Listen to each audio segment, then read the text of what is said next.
Alright, so a bit of a different video today. I'm at home, as you can maybe tell, and in this video I just wanted to go over the new Spelljammer sample that we've been given now that Spelljammer has been officially announced, something that I'm also really excited about, even if there are some issues, but I won't get into that right now. What I do want to get into are these Monster Compendium Volume 1 Spelljammer Creatures, which have been provided to us for free on D&D Beyond. Now, I think these monsters are interesting not only because they tell us a lot about what we can expect from Spelljammer, but also because they tell us a lot about the direction that the monster team, or what you'd call them, at Wizards of the Coast are going for. There has been a lot of changes to how stat blocks are presented and provided to players and DMs. And I'm always interested in seeing what they're coming up with and whether or not I like the direction they're going. Now, full disclaimer, I haven't viewed all of these creatures yet. I've skimmed through some of them just quickly and then decided I should do a video on this. So some of the stuff will also be surprising to me. But I'm very interested to go in, take a look at what we are getting and see whether or not it's as cool as I hope it will be. All right, so first off, the art here is simply awesome. I think this Lich type creature here, whatever aberration this is, and there's even a plant of some sort it looks like. These look really, really interesting. Awesome art, that's for sure. So that makes me very excited to see what else we have in here. Now we get an overview of the 10 creatures that we're getting. I think it's notable that we're getting so many low CR monsters because Spelljammer is, I'd say, traditionally an environment you'd say is for more high-level play, but I'm happy that they also make room for some low CR monsters. All right, so the first monster we get is the Asteroid Spider. It is native to wild space and the astral sea, 30 feet diameter and legs that are 30 feet long. So this is a big bad boy. That makes sense as we can see it here straddling a flying ship. And it also has a snare ship bonus action that it can use once per day. So obviously not something you want to sail into as you're sailing the astral sea. So CR 15, that's all good. False appearance, it can hide, look like an asteroid, I suppose. It has legendary resistance. What I'm noting here is that it has a decent AC and a fair amount of hit points. It's also reasonably fast, makes it very mobile. It can fly. It has blind sight, so that's always good. It has a high perception, so it's really it's a good hunter type creature. But as we get down to the actions that it has, I'm seeing 2 web strange attacks, uses real, makes 2 bite attacks. So it has a bite attack that deals on average 30-ish damage, and it can make that twice per round. So that's a really, really low damage output. It can use web strands to grapple creatures, and that it'll be decently hard to escape from that grapple. But grapple doesn't really do anything except nullify move speed. It doesn't have any immunities to damage or condition immunities either, so it'll do something with its legendary resistance, but after that, a hold monster spell or anything really that targets wisdom or charisma will have a quite easy time getting through. So for that reason, I'm not a big fan of the execution here. I like the concept. I like that we get a huge spider that can, well, trap ships and creatures traveling in the astral sea, but not a very interesting creature in practice, unfortunately. Going on, we have a Clockwork Horror. Let's see a picture. And that looks definitely like a Clockwork Horror. It has it's an Eldritch machine, roams the wild space, 2 feet in diameter. They communicate with clicks, words, and similar mechanical sounds. Okay, so they're kind of like the Trikeens, which is sort of a weird creature that I've never really used. And they can discharge bolts of lightning. All right. So again, high AC, decent hit points for its challenge rating. This one has a lot of condition immunities, as we would probably expect from a construct monster. Blinded, charmed, deafened, exhaustion, frightened, paralyzed, petrified, poisoned. Good stats. If it targeted by dispel magic, it must succeed on a constitution saving throw. I like that. This is a clear weakness, something that we try to put into all the monsters that we're creating now, because having these weaknesses makes it really fun. So being able to target that with Dispel Monster, well, I think that's a really nice touch. It has a bite attack, it has a rotating saw, it has a lightning jolt. All right, so once again, I like the concept, not a huge fan of the execution, because what I'm seeing here is that we get a bite attack, we get a rotating saw attack, we get a lightning jolt, but all of these just deal damage. They have the same to hit, different range, sure, but it's just damage. It's lightning damage, slashing damage, or piercing damage, and then it can jam a spell jamming helm, which might have consequences in your story. It can be used to ruin a ship and stuff like that. But as a combat scenario, this creature is really, really underwhelming. The only thing I really like is that it can be shut down with Dispel Magic, which is a nice touch. So, unfortunately, not a very interesting creature. Then we get an Eldritch Lich, which is a creature that sort of floats around the Astral Sea, I suppose, beyond a great old one, Whispers. Blah, blah. Like other liches, Eldritch Liches are spellcasters who have cheated dead. And they have... Okay, so a Far Realm Parasite has been implanted in them. That's a nice touch, I think. So challenge rating 15, this is obviously weaker than a regular Lich, but that may not have to be an issue.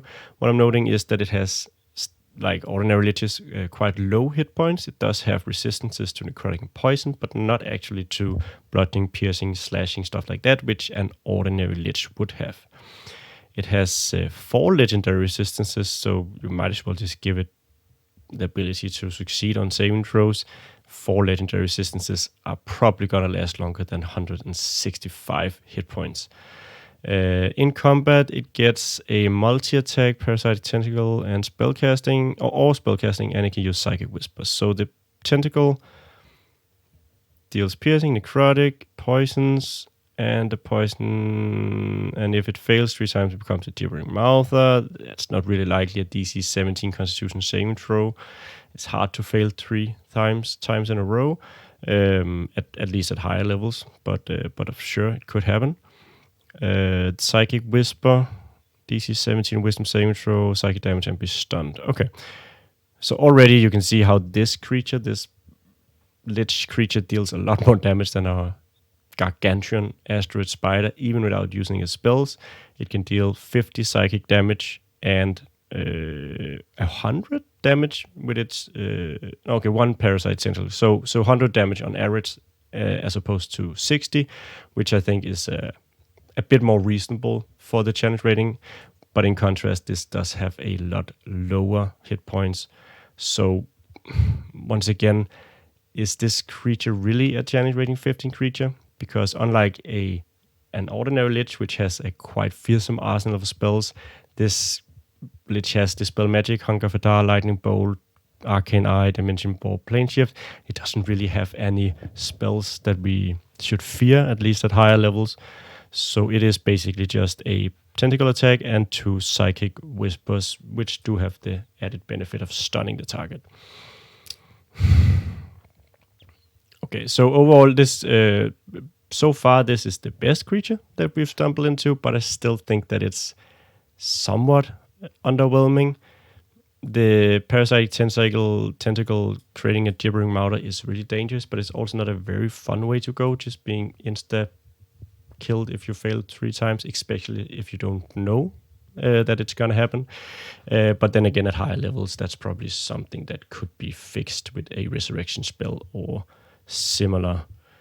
Maybe even a wish spell is required. It doesn't really say here. So yeah, a decent creature. I like this one. I like the concept as well. So this is clearly better. Although I do suspect that these 165 hit points are gonna go away really quickly against a party of 10th level or higher.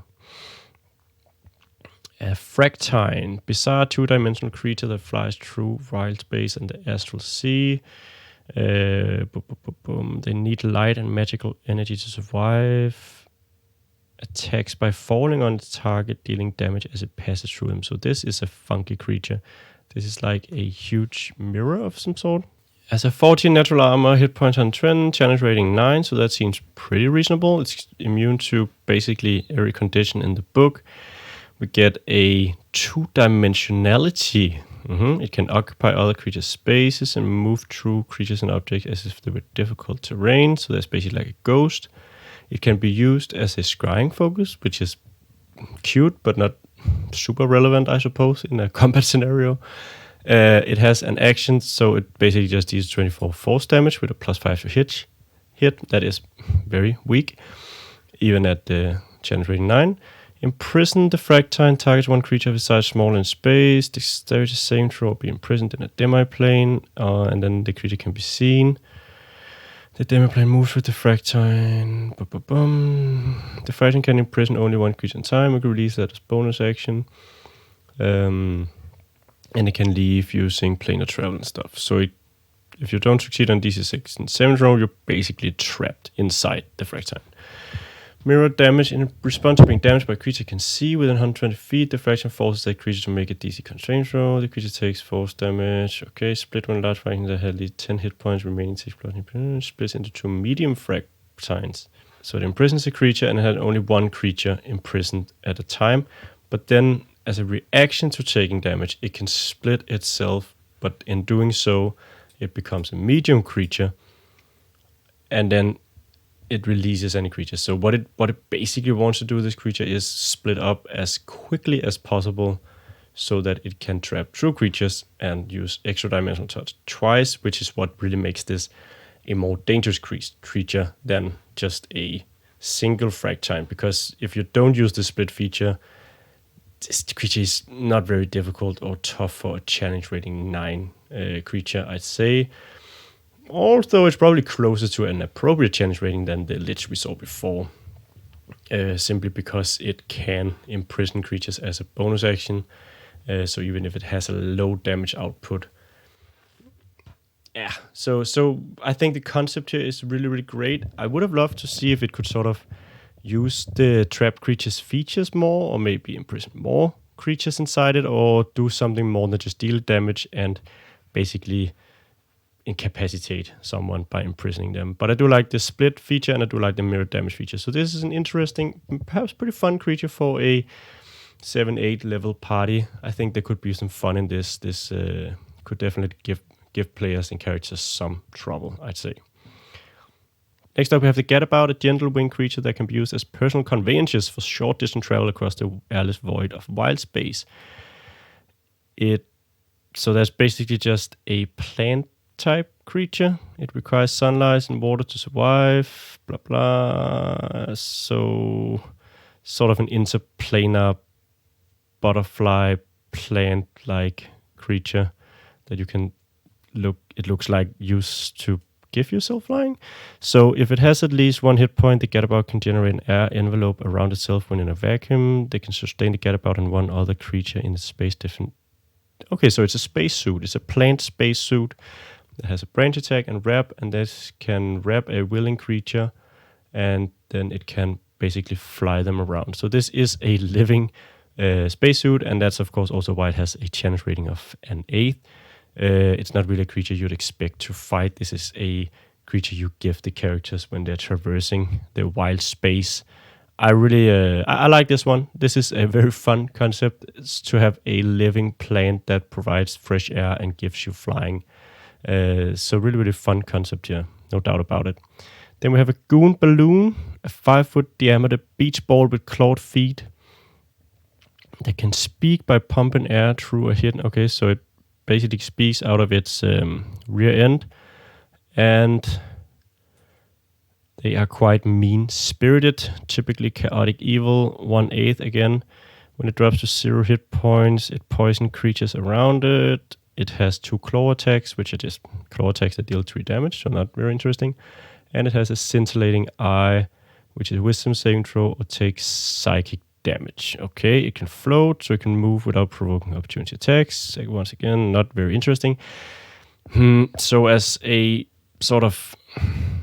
encounter for a low-level party, I could see this being somewhat interesting. The bursts can be annoying. The scintillating eye deals psychic damage. I would have loved for the scintillating eye to do more than just deal damage. Once again, if a creature can only really deal damage, it quickly becomes just a matter of, well, it attacking you, you attacking it. There's no real tactics here. What I do think is interesting is the burst feature, which makes it a little more tactically challenging. You don't want to be close to a Goon Balloon that bursts. So as a sort of minion to a higher level CR creature, these can be somewhat annoying, even if the saving throws are quite low. Not a very interesting creature, but not a very high CR either. Nightmare Beasts, enormous quadrupeds that stand 20 feet tall or 40 feet tall when rearing on their hind legs. So this creature looks really, really cool. A gargantuan monstrosity. Living siege engines, basically. So challenge rating 16, the highest so far. It can make 2 claw attacks and 1 tusk attack. A claw attack deals 14 damage and can knock you prone. A tusk attack deals 17 damage. So assuming that we use a multi-attack feature, we'll be dealing 28 plus 17, so that's 45 damage at CR 16. Not very impressive. Then we have a disintegrating gaze, which you will then want to use basically as much as you can, because this has a DC 18 Constitution saving throw, which is sort of weird because normally disintegration is a dexterity saving throw, and it deals 70 force damage on a failed save, or half as much as a successful one. So this is really weird to me. Why is the disintegration gaze a Constitution saving throw when a normal disintegrate spell is a dexterity saving throw? Sort of doesn't make sense why that would be different. I don't really see how having a high Constitution will save you from being disintegrated either, beyond, of course, giving you more hit points. So that is a bit weird to me. Dexterity saving throws make a whole lot more sense in that regard, I'd say. But yeah, and it has legendary actions, so that's helpful for the low damage output we have here. Making a tusk attack as an action means you can deal 3 times 14, so an extra 42 damage per round, which is decent. And it can do a charge and then make 2 tusk attacks, so that's basically 2 tusk attacks and moving without provoking opportunity attacks. Sort of weird. And it can also do a howl, wisdom saving throw, frighten, so that's not very good. Okay, so it howls, but then exhales magical fear gas. Nothing wrong with that, it's just a bit weirdly worded. So as a creature, I think this is decent. Not very interesting again. It has basically a lot of attacks. It can deal a disintegration gaze, which is of course very dangerous, not very fun to be hit by. But beyond that, it's not really gonna do a whole lot but knock you prone, maybe frighten you, and then just deal a lot of damage to you. But it is scary. I'd say that it can teleport as a bonus action is of course also worth mentioning. Makes it very mobile. Then there's the Puppeteer Parasite. It's a rubbery amoeba, the size of a dinner plate. So this is a challenge rating 3 creature that comes into physical contact with a humanoid, uses hooks to latch onto it, and it can impose its will on a nearby creature, forcing the creature to comply with its wishes. And they like to use humanoid trolls as bodyguards. So it can cling. The parasite can detach itself, and action can try to attach it. Okay, consume life, deals necrotic damage to a creature that it's attached to. Okay, and it can and then it regains hit points, and it can also use suggestion once per day. Okay, so this creature will cling onto you, deal 12 damage in the process, and then on its next turn, if you haven't pulled it off, it'll start sucking out your life and gaining hit points as well. It has quite high hit points for a challenge rating 3 creature, so that sort of balances its very low damage output. So this is not a fast to kill creature. This is something that will stay on you for a while. You'll have a constant struggle having this clinging creature on you, trying to get it off while it sucks your life, regains hit points, and sort of weakens you. I would have loved for it to have some debilitating feature. It could impose on the character that it's clinging to, or when it sucks its life, it gives it exhaustion, or just anything that makes it, again, that changes the dynamic of the combat. But even without that, it is a fun tactical challenge to have a creature sort of sucking the life from the players that will have to try and get off as quickly as possible, because not only will it deal damage to you every round it's on you, it'll also gain hit points back, so you really don't want that sucker on you while you're fighting it. So there's a fun CR3 creature. I think it's notable how high hit points it has. It's not a creature I'll use a whole lot of because it'll just be, it'll be a while getting them down, and they are basically just bags of hit points that can regain hit points and deal damage. So, Star Lancers. We have a cool Drifting in the Astral Sea are the petrified husk of dead gods, the colossal bottle riddled with natural caverns, and Githyanki Xenomancers found caverns containing scores of winged creatures they'd never encountered before. So these winged creatures were found inside of a dead god, and they're known as Star Lancers. That's really cool. They look like sharks, but they have 4 wings and a long tail. This is a really, really cool creature concept. I have no idea if this is an old concept, something we've seen in previous editions or in Spelljammer before, but I think it's really, really fun. It looks really great. So a challenge rating 2, 60 hit points, 15 AC, saving proficiencies, flyby feature is pretty standard. Doesn't provoke opportunity attacks when it flies out of reach. It has a horn attack, and if it has charged in, and I like that they've put the charge feature inside the horn attack instead of having it separate. So now we are told that if it moves 20 feet straight toward the target before the hit, the target takes an extra 10 piercing damage. So that's a lot cleaner than having it up here where you would normally see that, or where you would have normally seen that before. And then it has an invisibility cloak, so it can turn invisible, and it can turn one creature riding it invisible as well. So again, not a very fun creature to fight. It can just deal damage, do flyby attacks, and may become invisible. But as a sort of mount to the characters, it can be fun, or mount to NPC characters, it can also be fun.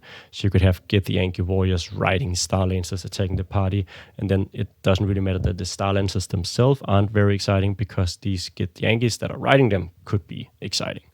So this is a fun creature. I really, really love the art. That looks absolutely awesome. And then we have Yggdrasti, which are splinters of Yggdrasil, the world tree, that fly through the wild space and the astral sea. And it has cavities inside its trunk in which medium or smaller creatures can lurk. So this is another gargantuan creature just floating through space, and you could put some additional enemies within it. So let's see, challenge rating 7, so not that high. 112 hit points, 15 natural armor, not very sturdy creature. As you'll note, the Puppeteer Parasite had 71 hit points and 15 AC, and this Yggdrasti at more than twice the challenge rating only has like 30 hit points more, 40 hit points more. So that's a really, really weak creature. It does have resistance to bludgeoning piercing, so that'll help it out, of course. So it has cavities, it can hold medium creatures, alright, false appearance, so it can look like just an ordinary tree. It's a lightning conduit. Okay, so if you take lightning damage, it deals lightning damage to creatures that are grappling instead, and it regains use of lightning discharge. This is really fun. I like this feature. I don't know why they have to say that it's unhurt, because it is already immune to lightning damage. So, well, and it can make 2 root attacks and use lightning discharge. So root attack is a bludgeoning damage and grapple, okay, and lightning discharge shoots lightning at one creature within 120 feet of itself. The target must make a DC 13 dexterity save or take blah blah lightning damage. So could the Yggdrasti potentially use lightning charge on itself?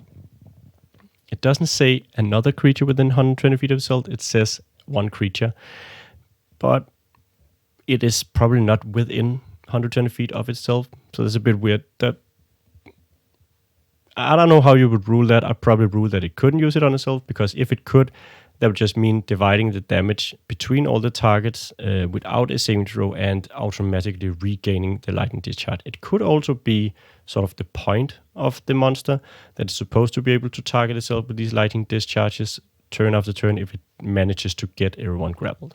As a challenge rating 7 creature, the damage output here is actually decent. It can hit with 2 root attacks, and then it can use a lightning discharge at least for the first 3 rounds, so that's 31 damage additionally. So it's dealing more than 50 damage per turn it has, but it's not going to last long, at least not if the characters have access to damage that isn't bludgeoning, piercing, or lightning damage. I think it's a fun creature. Again, I would have loved it if it could stun creatures when it used lightning discharge, or if it could restrain creatures with its roots or something like that. So it actually imposed some debilitating effects on the characters instead of just grappling and dealing damage. So I think, all right, so these are my basic thoughts on the new monsters, or the 3 monsters we get in this Spelljammer Compendium here. I will say that I like all of the monsters, or most of the monsters, conceptually. I like the art style. I like the sort of vibes we're going for here, the ideas that are in play. But I'm not, once again, hugely impressed with the actual mechanics.